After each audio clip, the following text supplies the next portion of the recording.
Hey everyone, I'm Sam. This is my 90th podcast episode. We're almost at a nice round 100. It's been a few years since I started this podcast. We've grown together over time, haven't we? Do you ever feel lonely in life? I have. Loneliness is an old friend. There are times I feel I need to be alone, and keeping that distance protects me. Recently, I heard something in a conversation with my uncle. He said, "Only the weak fear loneliness. The strong don't. In fact, they need to create it. They need to keep a distance from those around them, because the strong are destined to walk alone, to stride forward by themselves." And if you think about it in life, I find it incredibly true. At least, it's true for me. There are worries no one else can bear for you. There are thoughts you can't discuss with anyone. You need a quiet space to make your own decisions. Even leading others feels incredibly lonely. Because as a leader, you're protecting, supporting, and guiding others towards a goal. So you must always be stronger than those you lead. Of course, in life, being weak isn't always bad, and being strong isn't always blissful. I've always believed that when we're born, we're given the choice to be strong or weak. Many are born into circumstances where they feel weak, but over time, they realize they need to become strong. From there, they choose to face loneliness without a single complaint. But conversely, some people never strive to be stronger throughout their lives, yet they realize they're just as lonely even if they're not strong. They have their own moments of solitude. And as we grow older, it often becomes much harder to share with anyone around us. Of course, I always want everyone to be strong in this life, and I want us to proactively create our own solitude. We can have proactive loneliness, still connecting with people when needed. We can help, share, go play tennis, have breakfast, meet up. For those who need help or someone to talk to, I'm ready to listen. But there are also times when I retreat into my home, focusing on upcoming ideas, strategies, or moments when my emotions aren't quite stable. We learn to stand firm alone, to be emotionally independent, and to take responsibility for it. I think after listening to this podcast, maybe you won't fear loneliness anymore. Do you feel that way? When I was little, I was quite outgoing. From kindergarten, elementary, middle to high school, I was lucky to have really fun groups of friends.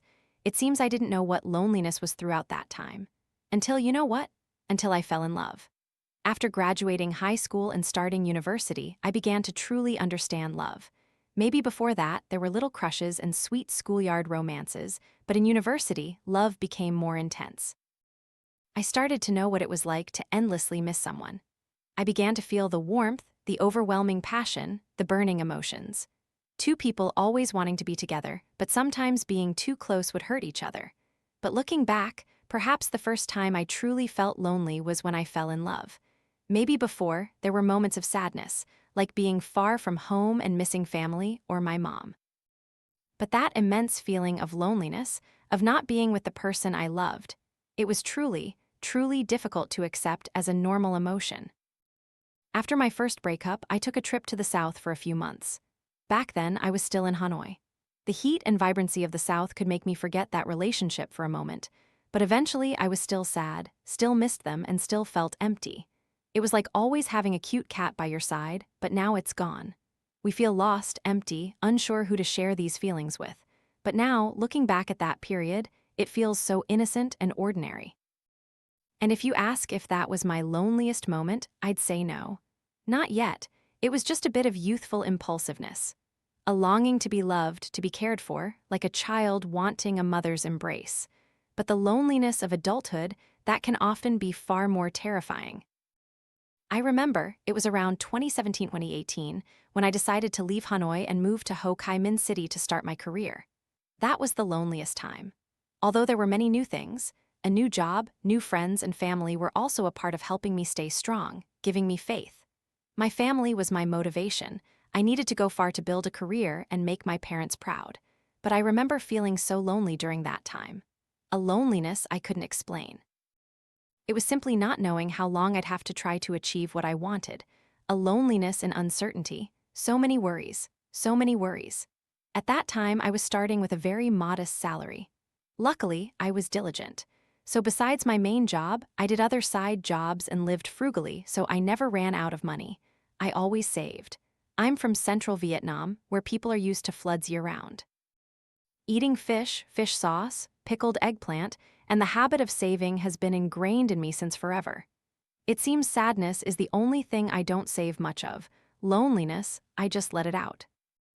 There were times, I remember, I was so lonely that every weekend I would go out alone. Every weekend, I'd go to the coffee shop near my house. I'd sit there alone from morning until late evening. Of course, I was focused on work, not just idly daydreaming. Because loneliness is a reminder. It's a reminder to me that I need to try harder. And maybe I have nothing now, but one day, perhaps a long time from now, I will have something. Occasionally, when I drove home from work, it was about 15 kilometers. The road was easy to navigate, but for some reason, I would cry while driving, tears mixing with the rain. My eyesight isn't great, so I shouldn't have been driving, but I still did, crying as I went. I don't remember what I was crying about. Maybe it was prolonged stress or simply feeling like, oh, I need to let it out. But it was truly immense loneliness. And I know many young people have gone through similar periods. On normal days, they'll strive hard, of course, but sometimes, if just one small thing happens, all the past frustrations accumulate and then burst. They burst open. Another moment of loneliness I want to share with you is when I lived in England. And this was a completely different kind of loneliness. For the first time in my life, I didn't hide my loneliness. I was able to share it with my family, with those who loved me. For the first time, I felt that growing up isn't about hiding emotions, but about knowing how to share them, how to express your feelings in a healthy way. When I moved to England, everything was fun and lively, of course. Everything was new, many experiences, but gradually I got used to the lifestyle there. I'm a fire sign born in the summer. It seemed like that environment was completely unsuitable for me in many ways, the lifestyle, the weather, the food. And it was strange how lonely I felt. Even though I had friends to meet every weekend or whenever I was free. We'd hang out and sometimes even travel. I had friends from Europe come to visit. In the summer, my sister from New York would call, "Hey sis, I'm going to Turkey, are you free to come with me?" But I think for the most part, I was still alone, right? We live alone, focusing on work, on studies. If there's no harmony between yourself and the surrounding environment, nature, weather, and other things like capitalism there, for example, then it's clearly very difficult. There were times I felt incredibly lonely. In my 14 square meter room, looking out at the pitch black sky, even though it was 10 a.m., I felt, well, if I lived here for a long time and got used to it, it wouldn't be so bad. It wouldn't be that bad. I just feel lonely because I don't feel like I belong, not that England is terrible. It suits certain personalities, but it was still a form of loneliness. A passive form of loneliness, not proactive. I chose to study abroad, but I never thought I'd feel so unsuited to it. Yet it was wonderful because being far from family made me connect and grow closer to them through sharing. If there was a problem, I'd just call home, call all the time, and everyone would worry and care. I also had friends, even in other cities, who would come visit me occasionally. And honestly, even though it was a very lonely time, it was also an incredibly happy time for me. I truly think it left me with unforgettable memories. Another time, perhaps I'll share more details about why I came back. Part of it was loneliness. But perhaps one thing I've never shared is proactive loneliness. And when it comes to the level of loneliness, this is the highest level for me. I'm talking about the current stage of adulthood. I'm not talking about later, when we're older. Because when we get old, there are other kinds of loneliness. But I'm starting to observe this proactive loneliness. And now, I want to share it with you, hoping some of you might be going through similar times as me. Proactive loneliness here means that at some stage in life, you become more successful. People often call this being stronger than your peers. You're more successful than them. You're better in some aspect, and from that point, you have to keep your distance from them. You proactively keep your distance from everyone. This doesn't mean I'm arrogant or conceited about my abilities. It simply helps me see that in life, sometimes you need to maintain certain distances. Because if you're too close, your very success will hurt others. And this is a lesson I learned during a Tet holiday when I went back to my hometown. We were visiting different groups of friends, going to each other's houses to wish them well. One day, we were at a friend's house. There were about 4 or 5 of us who always hung out together, and my friend's mother said, "Look at Helen, she's so smart, so diligent, this and that." In general, she gave me a lot of glowing compliments, but for some reason, I wasn't happy. I felt a little awkward. At that moment, it wasn't because I was shy or didn't dare to accept the praise. The awkwardness was how I looked at my friends, right there in front of everyone, being compared to someone else. Nobody would be happy about that. So, deep down, I had the thought that if I didn't maintain certain distances and didn't know how to behave, my friends would eventually grow to resent me. We are all just accidental players in this game. We don't decide these things, but something can happen. If you're compared to someone else, especially your peers, right in front of a crowd, it's clearly not a pleasant experience. And when I noticed the unhappy expressions on my friends' faces, I immediately said, "Oh no, everyone has their own strengths, Auntie. I just focus on making money and I'm still single. No one wants to marry me. But my friends here are married, have children, and happy families. Those are wonderful things."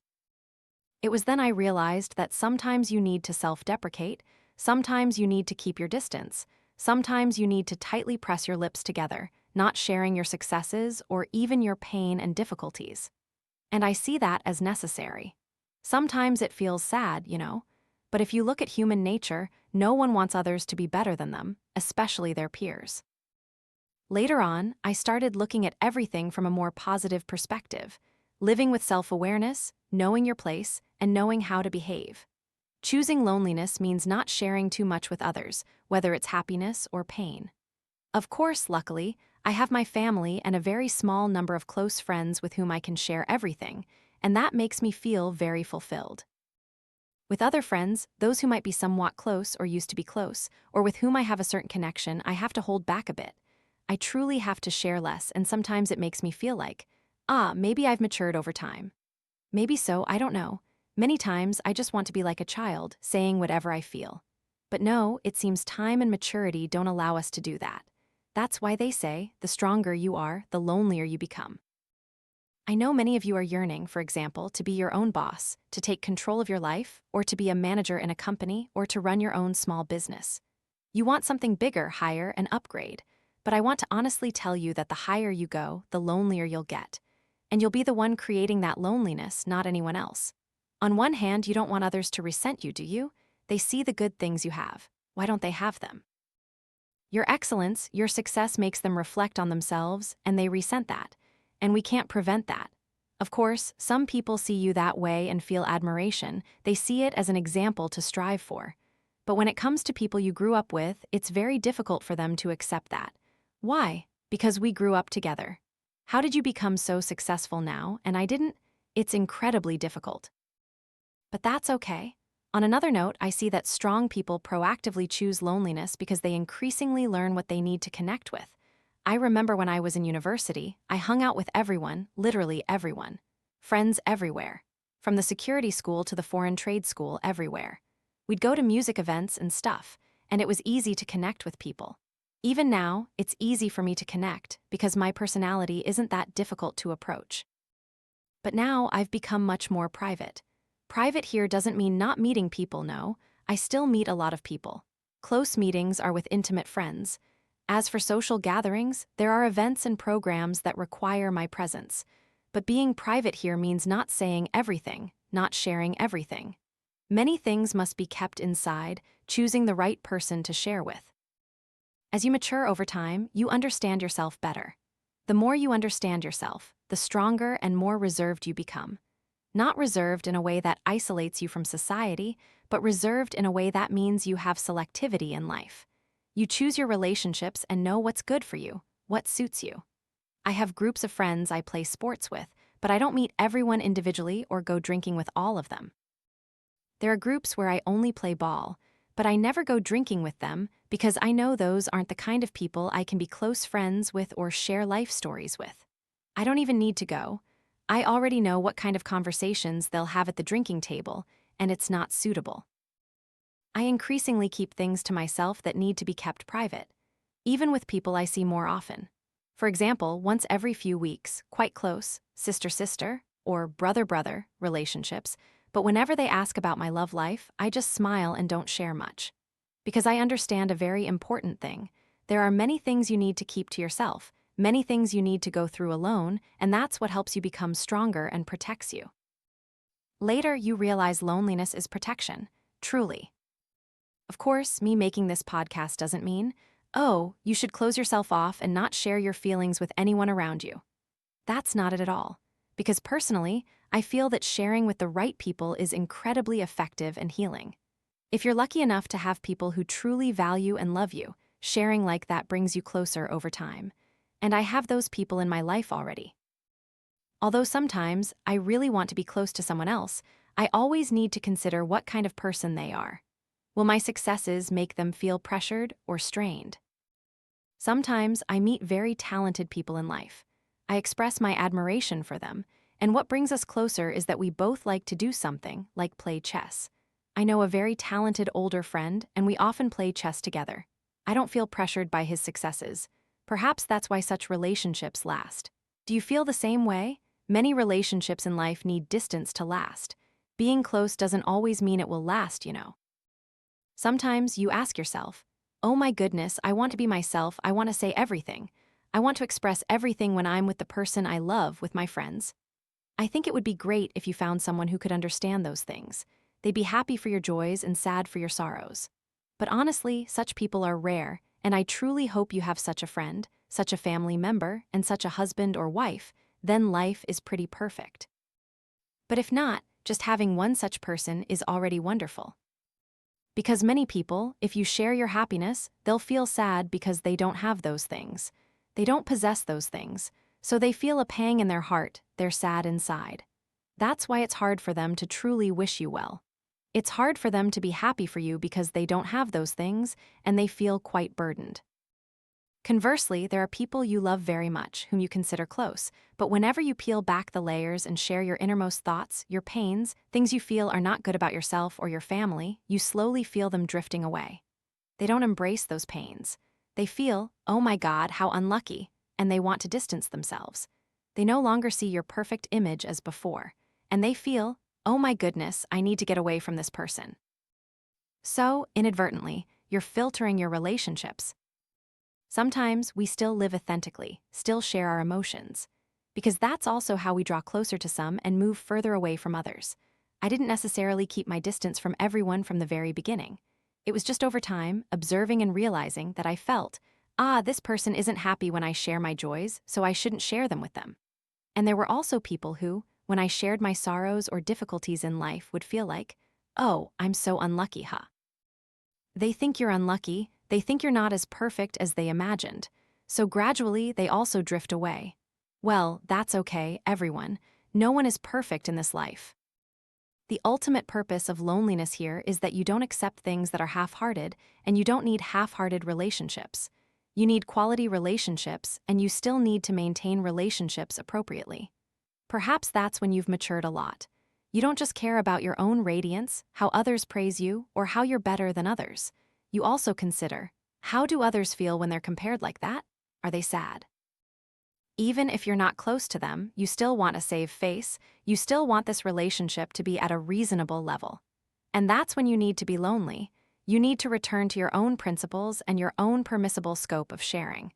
And until you find someone who is truly a soulmate, someone with a kindred spirit, just keep being lonely. It's okay. I know that those who are listening to this podcast sometimes have similar feelings to me. And for me, right now, the people I can truly share my deepest feelings with can be counted on one hand. And to have someone I share absolutely everything with, that doesn't exist. I never share everything.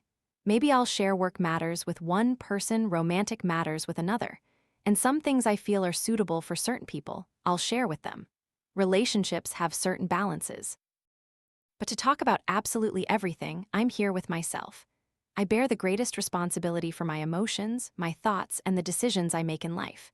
So I am a lonely person, and I feel I need that. I really need that. And as I become more successful and achieve my life goals, living a freer and more comfortable life, I'm no longer the weak girl I used to be. I'm growing stronger every day. The stronger I become, the more clearly I see my own weaknesses. I recognize my loneliness more clearly, and I accept it. It feels very interesting. It feels very interesting and very real. I'm here to share with you that there are other lonely people like you, and we need to be lonely. That's all. We don't need to fear loneliness, because sometimes it protects us from what's not right.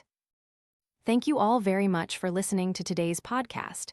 If you have any thoughts to share, please leave a comment below. I'll see you in the next podcast episodes. Have a good night.